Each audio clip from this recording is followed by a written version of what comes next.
become a big successful run is very good players to great players around the league deciding they want to come play here. They want to come play with Devin Booker. They want to come play with DeAndre Ayton. They want to play for Monty Williams, and they want to play in front of this great fan base and live in this great city. All those things kind of need to come together for this place to really take off and have a chance at a championship. But I think the chances of that are starting to look better than they have for a long, long time. Yeah, I was going to ask you that, Bloomer. Do you think this will become a destination as far as free agents go? Do you think this will become a hot spot based on the 8 games that everybody has seen nationally from this Phoenix Suns team? Yeah, I think we've just been waiting for it, right, Ed? We've just been waiting for that to happen again because it used to be. I mean, this was always up there towards the top of the list for players in the NBA. It's not just the hoops. I mean, it's always been a place that athletes love to live. You talk about baseball because you got spring training. That always seemed like a natural fit, and we got so many ball players living in the Valley. But I think basketball players as well have a lot of love for Phoenix and, Arizona in general, because you think about the season, at least how it used to go from, October until April. If you didn't make the playoffs and then into the summer, well, October to April, could you find a better place on earth to live than Phoenix, Arizona?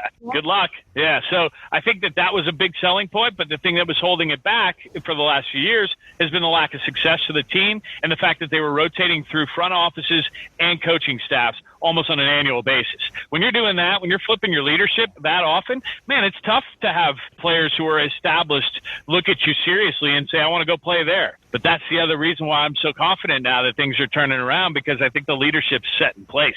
I mean, as long as Monty Williams wants to be here, man, I want him here. And I would think that the Suns feel that way right now, too. Yeah, and that's one thing that you mentioned, and mainly it's the leadership. And we see it from time and time again with other leagues, but especially with basketball. We've seen it with the Spurs. We've seen it with the Mavericks. We've seen it with the Bulls. Keeping that team, keeping especially those key players together, and not dismantling the team, which once, they become hot, they'll end up going to other teams, breaking up the team, and that's where it suffers. But, that's what I think one of the keys, and that you're mentioning it, and being that the Suns coming back to that and having that leadership and not taking that away from the team and the franchise, I think that's going to make a major difference. And I'm hope that there's not a lot of change during the offseason, so they can go ahead and go forward onto the next stage, like the Lakers, like the Bulls and the Mavericks and the Spurs, and, just to name a few who've gone and, gone to that place. And we want to see the Suns go again. Exactly. And it's all about continuity. Like you said, that's so key, just to keep a system the same so that when people come in, no matter what their role is, they understand, okay, there's a system here already in place. So there's no reason for me to doubt what's being told to me. The message is something that I should be able to accept, take, move forward, and succeed with. And that's so vital. I think it's getting there. They need to have a little bit more of a sustained amount of success, a couple years in the playoffs, and then it makes it even easier, because then you start getting players taking discounts to play for you, where they would make more money on the free agent market, but because of the success they're having and how much they love being part of the group, they end up sacrificing. And we have seen that happen for a lot of the better teams in sports. It'd be nice for that to happen here in Phoenix again. And, I think you can only, you can only really look at success when you feel confident that the people that are, leading are the right people. And, you could have the best roster, but if that leadership isn't strong, then, it's just probably not going to be a maximum execution level. And I think that, we're getting to that point. Monty will tell you that he still has a lot to learn as a head coach. And that's one of the things I like about him most, is that he is adaptable, that he didn't just come in and say, this is my way or the highway. He looked at the roster and he did what he thought was the best thing he could do for the group. And I think that'll continue to happen. And I like having a front office on the same page as a coaching staff, too. I think that's key. When those two groups are together, when they have kind of a similar vision, it makes things work a lot smoother. And it seems like we've got that, too. And then you add, the other recruiting tools, like, the renovations and the brand new training facility. And that's why things are shaping up really well right now in Planet Orange. Cameron Johnson, Mikal Bridges, DeAndre Ayton, Ricky Rubio, Devin Booker. That's a good starting five, John. But how important was the bench play in these 8 games? We saw Sarge. We saw Cameron Payne and Javon Carter, Ty Jerome, Frank Kaminsky, all these guys just come together. When it's their time to come on the court, those guys came out and they delivered results. And they got points. They played hard. They got rebounds and assists. It was important that they kept that level of energy just as strong as the starters did. No doubt. And you nailed it with the energy thing. We talked Javon Carter up all season. We love watching that guy and his energy. And, he was definitely key. He won the Hustle Award, by the way, the Dan Marley Hustle Award for the season. So congrats to Javon for getting that one. And he had some decent competition. I think Mikal Bridges was probably his biggest competition for that award. But Javon, I thought, paired enormously well with Cam Payne coming off the bench as the backup backcourt. And Cameron Payne, what a great story. Here's a guy who was a lottery pick his same year Devin Booker was, 2015, Oklahoma City. That's when he met Monty Williams, when Monty was an assistant on the Thunder staff under Billy Donovan. And if it wasn't for that, then Cam Payne probably doesn't get this job, and the Suns probably don't go 8-0 without his contributions off the bench. He was fantastic. We've seen what the Suns have struggled with from a standpoint of the point guard position, and I mentioned it earlier, what a godsend Ricky Rubio's been, but can't just put it on him. I mean, at least as far as Orlando's concerned, Cameron Payne was fantastic. He had some good moments in his young NBA career, but then he started to struggle a little bit, and he bounced around, went to Chicago, and then ended up going to China, then comes back and goes to the G League.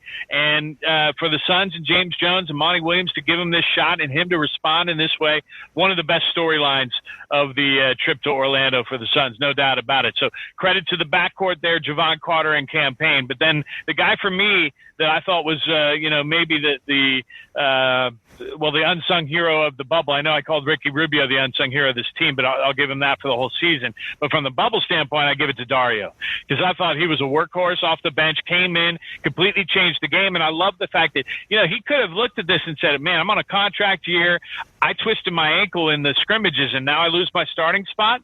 He could have gone about his business totally different than the way he did. Instead, he was given a new responsibility, be the sixth man, and he relished that role. He embraced it, and he absolutely dominated. He knew that the other teams were going to throw guys at him off of his bench that he was going to be able to make mincemeat of, and he did. He stuck that big backside into him, cleared out the space in the lane, and he took full advantage, and I loved watching it because he's a really good dude. Ed will vouch for this because we've had him on the post-game show a few times. Great guy. I know they called him the homie in Philly. Joel Embiid gave him that nickname, and they loved him as a teammate. And then he went over to Minnesota, and now here he was also loved as a teammate, even though he didn't produce in maybe the way that they were hoping he'd produce throughout the season. I'm so excited for him that he had the kind of numbers he had while he was in the bubble, because I do think it's going to end up making the Suns have to think real hard about bringing him back.